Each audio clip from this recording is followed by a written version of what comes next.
Hello and welcome to my tutorial of the Order of our Martyred Lady Adeptus Sororitas. Remember to hit that subscribe button and enable notifications for all my hobby content. Starting off with a white undercoat, we're going to use contrast Black Templar for the main armour colour. When you're working on armour with contrast and speed paints, make sure you take each panel one at a time. This will reduce the chance of unwanted streaking and pooling. Don't worry too much if you go over the trim with the Black Templar, you can always tidy that up at a later stage. When working with a highly detailed model such as this, it's worth taking a few minutes before you start applying the paint to mentally map out which colours you want where. This is especially important when you're working with these kind of paints, because you have a limited working time once you've started. Next, onto any cloth areas, and for this we'll use contrast Flesh Tearers Red. When working with cloth, you want to achieve long flowing strokes with the brush where possible. This helps avoid the paint drying halfway down and creating ugly lines. Take care not to get any on the black armour, as Black Templar is a cold tone, and if the red interferes with the black, it can change the temperature of that part of the armour.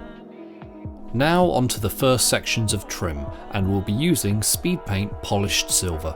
This may seem very bright when you first put it on, but we'll be shading it down later on.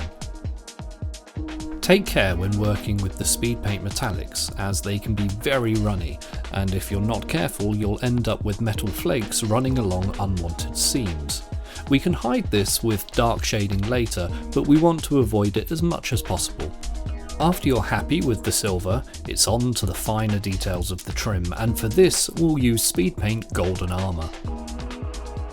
I use this gold to focus on any skulls and religious symbols. This helps break up the cold nature of the silver and black and pairs nicely with the red cloth. Now the armour is taking shape, let's move on to some more details like any belts and straps on the model. For this, we'll use Speed Paint Satchel Brown. If you feel like you need to, don't be afraid to swap out brush sizes for smaller details like these. Just make sure the brush has enough volume to hold a decent amount of paint, otherwise it will start drying too early when you're halfway through a section. For the grenade on her hip, I use Speed Paint Mummified Grime. I chose this because I didn't want a vibrant green right in the centre of the model. This could have drawn the eye to the wrong part of the model, so I decided to keep it quite dark. We're diving back to the Black Templar to work on the guns. Why didn't we do this when we were doing the armour earlier, I hear you ask? A very fair question, and that's something I'll answer in a future video when I come up with an answer that is better than I forgot. For the metal on the gun, we'll use Broadsword Silver to give a slight variation between the gun and armour trim. Maybe that's why we didn't paint the guns until now. Yeah, let's go with that.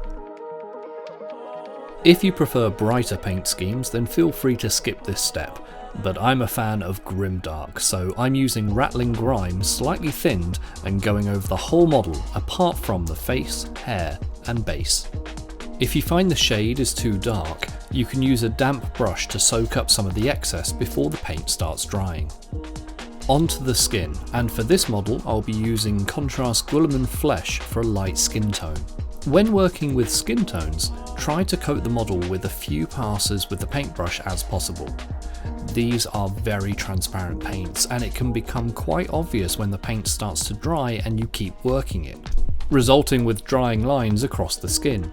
Considering the face is always a focal point on a model, you want to avoid this as much as possible. Once the first coat is completely dry, thin down the Guilliman Flesh with some contrast or Speed Paint Medium and paint a very thin layer just under the cheekbones and around the eyes.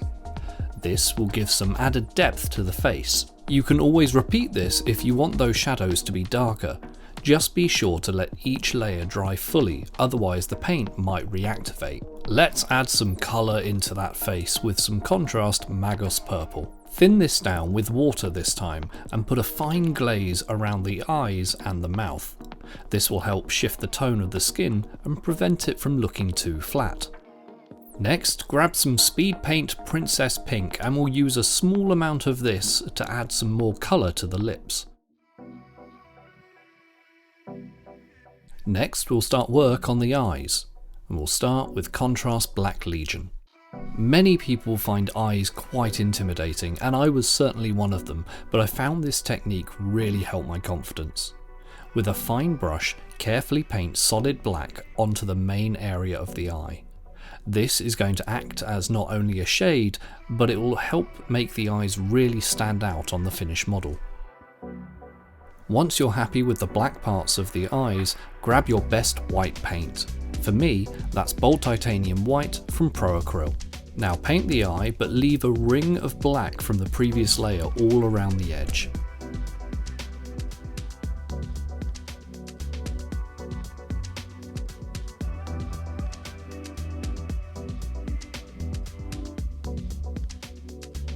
Back to Black Legion, and we'll do the pupil.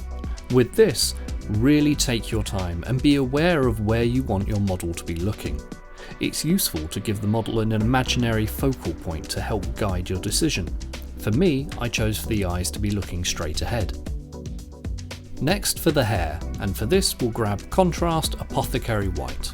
Taking care to not get any on the skin and around the armour gaps, but still taking the brush right up to the line, Apothecary White will help take the edge off that bright white and help make the hair look a little bit more realistic.